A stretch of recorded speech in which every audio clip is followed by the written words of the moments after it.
Hi everyone, কেমন আছো তোমরা? আশা করছি তোমরা ভালো আছো। তো আজকে আবার চলে এসেছি একটা নতুন ব্লগ নিয়ে। আজকে আমাদের বালুরঘাটে কি আসছে, সায়নী ঘোষ আসছে। তো তার একটা শুটিং নিয়ে যাবো আমরা। কন্টিনিউ ভিডিওটি ওয়াচ করতে থাকো, যতটা পারবো তোমাদেরকে দেখাবো। এরপর বক্তব্য রাখবেন, যার বক্তব্য শোনার জন্য আপনারা হাজার হাজার মানুষ এখানে উপস্থিত হয়েছে।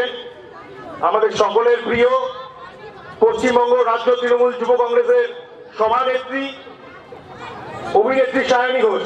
আমি সায়নীদিকে বক্তব্য রাখার জন্য অনুরোধ করছি।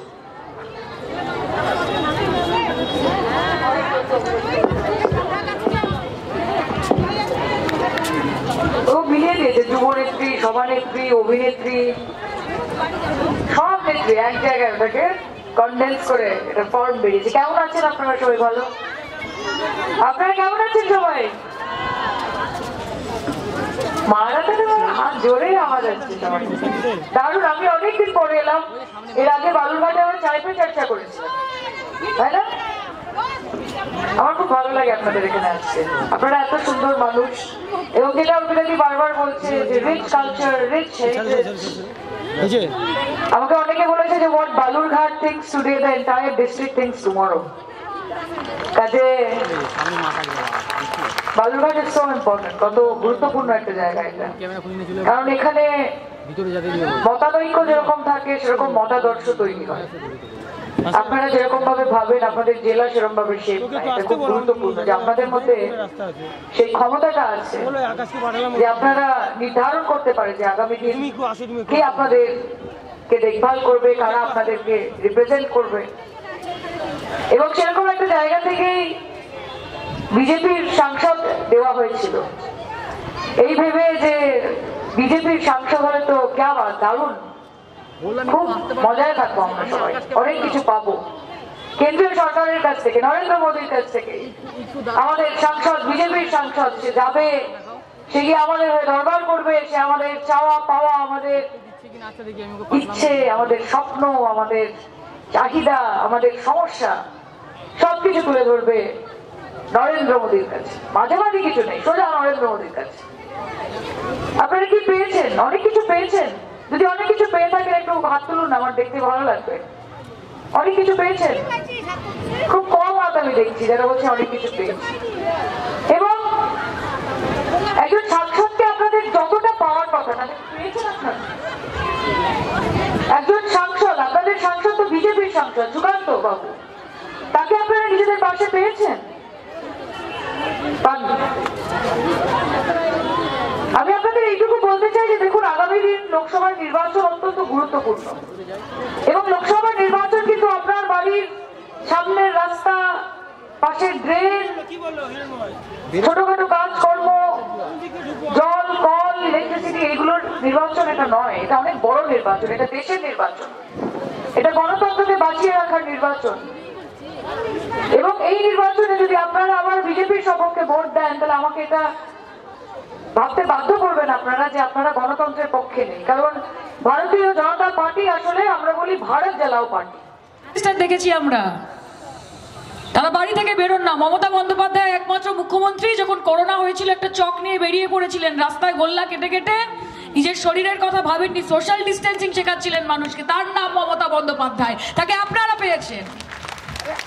রাস্তার শেষে গিয়ে আপনার একটা 100 ফুটের হোর্ডিং দিতে হবে এবং তাকে সেলুট মারতে হবে। নিজেকে এমন জায়গায় নিয়ে গেছেন যে করোনা ভ্যাকসিন, সেটা থেকে শুরু করে কোনো ডেথ সার্টিফিকেট এলেও নিজের ছবি দিয়ে দিচ্ছেন, যে জন্ম মৃত্যু সবকিছুতেই নরেন্দ্র মোদী আছে। নমো নমো।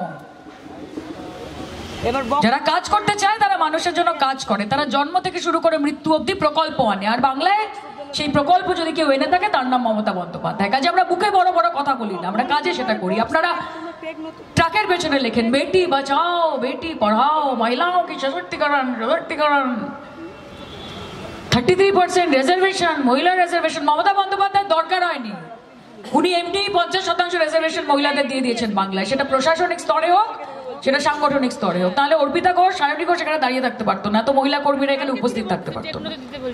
এটা মাথায় রাখতে হবে। আপনারা আমাদের কি বলবেন নারী সুরক্ষা নিয়ে? আপনারা আমাদের কি বলবেন মহিলাদের সম্মান নিয়ে? আপনাদের উন্নাও, হাতরাস, মণিপুরে যখন মহিলাদেরকে বিবস্ত্র করে প্যারেড করানো হয় তখন আপনি সংসদ থেকে পালিয়ে পালিয়ে বেড়ান, পাছে আমাকে কেউ ধরে ফেলে, পাছে আমার কেউ প্রশ্ন করে ফেলে। একটা নতুন সংসদ ভবন ভবনে পা রাখার আপনার সাহস হলো না কেন? কারণ পাছে আমাকে কেউ মণিপুর নিয়ে কিছু জিজ্ঞেস করে ফেলে। এই তো আপনার সাহস। পার্লামেন্ট থেকে বেরিয়ে যেদিন এসেছিলেন, মণিপুর নিয়ে যখন প্রশ্ন করা হয়েছিল 36 সেকেন্ড কথা বলেছিলেন, 36 সেকেন্ডস। মণিপুর জ্বলছে, 1.5 লক্ষের উপর ইন্টারনাল ডিসপ্লেসমেন্ট, গৃহহীন মানুষ, খাওয়া নেই, দাওয়া নেই, যুদ্ধ, দুজন কমিউনিটি, মিলিটারি হাত তুলে দিচ্ছে। আপনি কি করেছিলেন? প্রেসিডেন্ট রুল চেয়েছিলেন, কেন চাননি? কেন? কারণ মণিপুরে আপনার ডবল ইঞ্জিন সরকারের মুখ্যমন্ত্রী। আজকে পশ্চিমবঙ্গের আরশোলা মারা গেলে বলছেন প্রেসিডেন্ট রুল চাই। আজকে দুই ভাইয়ের মধ্যে শরিকি ঝামেলা হলে বলছেন তৃণমূলে মারামারি করছে। দেখুন না পার্টির কি অবস্থা। আর গাদাখানেক মিডিয়া আছে, কিনে রেখেছেন।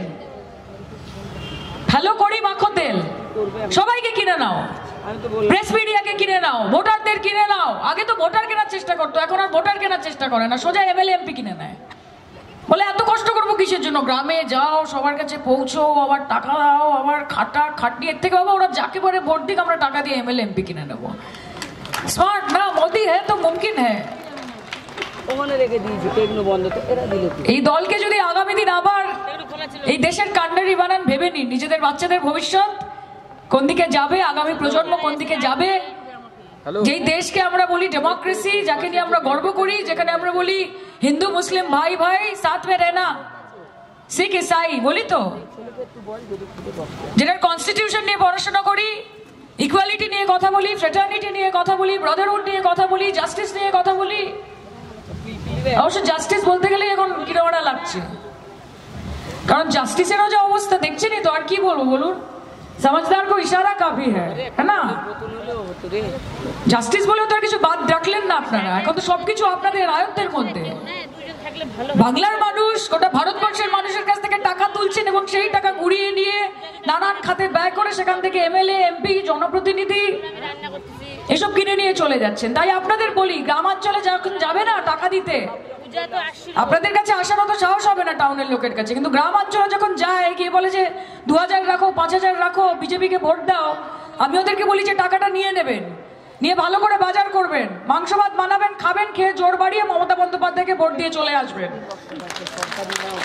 जैसे को जैसा ट्रीटमेंट, सीधी उंगली से घी नहीं निकलता है बॉस, है ना? उंगली टेढ़ी करनी पड़ेगी, उंगली टेढ़ी करो और घी निकाल लो। आपके पैसे से ही घी खरीदा है, उनको क्यों देना है मुफ्त में? এত বছর তো এই গ্যারান্টি দিয়েছে। নিজে যখন 8000 কোটি টাকার এরোপ্লেনে করে ঘোরেন, যখন 20,000 কোটি টাকার সেন্ট্রাল ভিস্তা বানান, বুক পকেটে যখন 1.5 লক্ষ টাকার পেন থাকে আর 10 লাখ টাকার স্যুটবুট পরেন, তখন আপনার মনে হয় না যে লক্ষ লক্ষ হাজার হাজার মানুষ রয়েছে অপোজিশন স্টেটে, যাদেরকে আপনারা বঞ্চিত রেখেছেন শুধুমাত্র আপনাদের রাজনৈতিক উদ্দেশ্য বলে? আজকে বাংলার মা বোনেরা যখন লক্ষ্মীর ভান্ডার নেয়, তাদেরকে দিলীপ বাবুরা বলেন যে এই তো বাংলার মহিলারা সব ভিখিরি আছে, দেখো কিরকম লাইনে দাঁড়িয়ে দাঁড়িয়ে টাকা নিচ্ছে। আপনারা দিচ্ছেন না কেন? আপনাদের বাবা জেঠুর তো অনেক টাকা রয়েছে দিল্লিতে। যখন এখানে এমএলএ এমপি কিনতে আসেন, তখন তো প্রাইভেট জেট নিয়ে আসেন। আর সেই মানুষগুলো যারা আগের দিনও বলেছি যে বাপ দেখেনি ছাগল, ছেলে মুরগি দেখেই পাগল। হ্যাঁ বাবা, মমতাদির সাথে কাজ করতে গেলে তো আমাদেরকে অটো ফটোতে চড়িয়ে দিচ্ছে, আর এখানে মোদি এলে তো আমাদের প্রাইভেট জেট চলে আসছে, যেতেই হবে। লোক দেখাচ্ছে, যারা দল পাল্টে যেখানে গেছিলেন, তারা প্রথমে আপনাদের ওখানে লাইন দিয়েছিলেন, যখন ভোটে দেখেছেন যে না মানুষের সমর্থন তাদের কাছে নেই, তারা আবার ফিরে এসে কালীঘাটে লাইন দিয়েছেন। কেউ কেউ ফিরতে তো আপনাকে হবেই, কারণ বাংলার মানুষ মনে মনে জানে, প্রাণে প্রাণে জানে যে লাভ ছাড়া ক্ষতি নেই, দিদি ছাড়া গতি নেই। লাভ ছাড়া ক্ষতি নেই, দিদি ছাড়া গতি নেই। আমি আপনাদেরকে এইটুকুই বলতে চাই, আপনারা অনেকক্ষণ ধরে বসে আছেন। আজকে আপনাদের তেজের সঙ্গে পাল্লা দেওয়ার জন্য সূর্যের তেজও অনেকটাই বেশি, কিন্তু আপনারা তাও এগিয়ে আছেন ওনাদের থেকে। আপনাদের তেজে এগিয়ে আছে তো, একটু হাত তুলে বলুন তো, বলুন জয় বাংলা, জয় বাংলা, জয় বাংলা। হ্যাঁ, জয় দিদি, জয় দিদি, জয় দিদি। এটা হচ্ছে আবেগ, এটা টাকা দিয়ে হবে না, এটা হুল দিয়ে, গুল দিয়ে, ধমকিয়ে, চমকিয়ে, চোখ রাঙিয়ে, এটা এখান থেকে আসে। আমি সবসময় আমাদের ছেলেদেরকে বলি যে দেখ, কিছু লড়াই এখান থেকে হয়, কিছু লড়াই এখান থেকে হয়, কিছু লড়াই এখান থেকে হয়। মমতা বন্দ্যোপাধ্যায়ের জন্য যারা লড়াই করে না, তারা এখান থেকে লড়াই করে তার জন্য, কারণ তার জার্নিটা তারা দেখেছে, এবং সেই রকম মানুষ যারা রয়েছে তারা আমাদের দলটাকে তৈরি করে। নেতা কর্মীও দু ধরনের হয়, একটা ক্লাস হচ্ছে অ্যাসেট, যাদের জন্য দল লাভান্বিত হয়, যারা দলকে এগিয়ে নিয়ে যায়, আরেকটা হচ্ছে লায়াবিলিটি, যাদের জন্য দল ক্ষতিগ্রস্ত হয়, যাদের জন্য দল বিপাকে পড়ে। আমরা অ্যাসেট হতে চাই, তাই তো বয়েজ? ইয়েস। আমি যুব সভানেত্রী, যুবর বাইরে আমার বলার এখতিয়ার নেই, তাই ওদেরকেই বলি এসব জ্ঞানের বাণী। আপনারা সব ভালো হবে তো? হ্যাঁ, জনগর্জনে আসতে হবে সবাইকে, আসবেন তো আপনারা? হ্যাঁ, দেখুন অনেক বড় লড়াই কিন্তু এটা, এই জনগর্জন দিয়ে এটা শুরু হচ্ছে, ওই জন্য অভিষেক ডেকেছে। ও নিজের লোকসভা কেন্দ্রে কনসেন্ট্রেট করতে পারতো, ওর কোনো দরকার ছিল না এই জনগর্জন সভা, এত সবাইকে একটা নিয়ে একত্রিত করে একটা এরকম সমাবেশ। কেন করছে জানেন তো? কারণ বাংলার স্বরটাকে না, বাংলার গর্জনটাকে গোটা ভারতবর্ষের সামনে তুলে ধরতে হবে। हमें पता है कि बीजेपी आप में बहुत दम है, हमें पता है बीजेपी आप में बहुत दम है, पर इस बार आपके सामने हम है। কাজে আপনারা করে নিন যা করছেন হাকুপাকু, বেশি দিন বাকি নেই।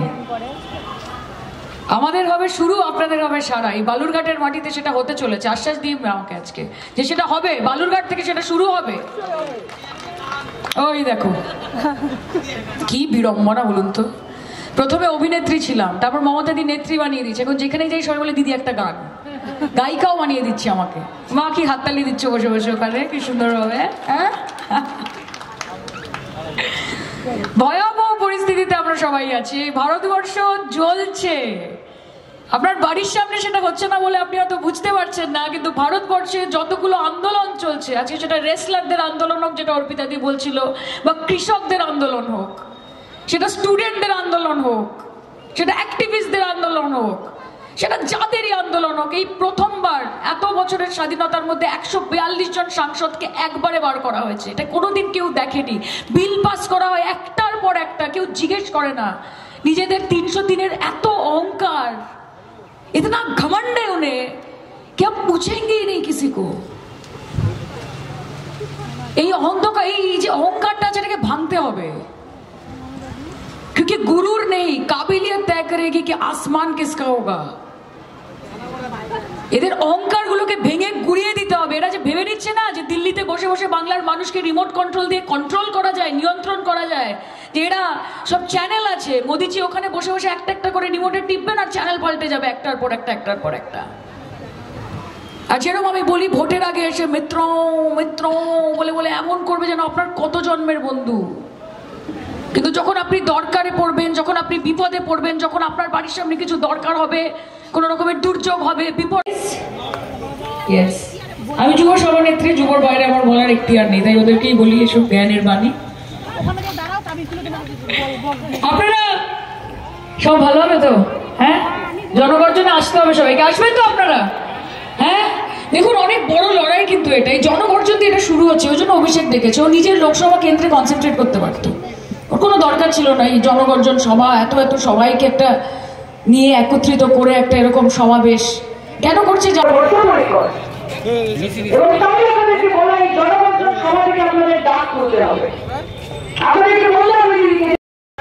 তো গাইজ আমাদের ভিডিওটি নেওয়া কমপ্লিট, এখন আমরা বাড়ির দিকে যাচ্ছি। তো তোমাদের কেমন লাগলো ভিডিওটি অবশ্যই তোমরা কমেন্ট করে জানাবে। আর যতটা কাছ থেকে নেওয়ার চেষ্টা করেছি আমরা ততটা নিয়েছি, ঠিক আছে? আর কেমন লাগলো তোমরা অবশ্যই কমেন্ট করে জানাবে। তো চলো, টাটা, বাই বাই, দেখা হচ্ছে অন্য কোনো ভিডিওতে।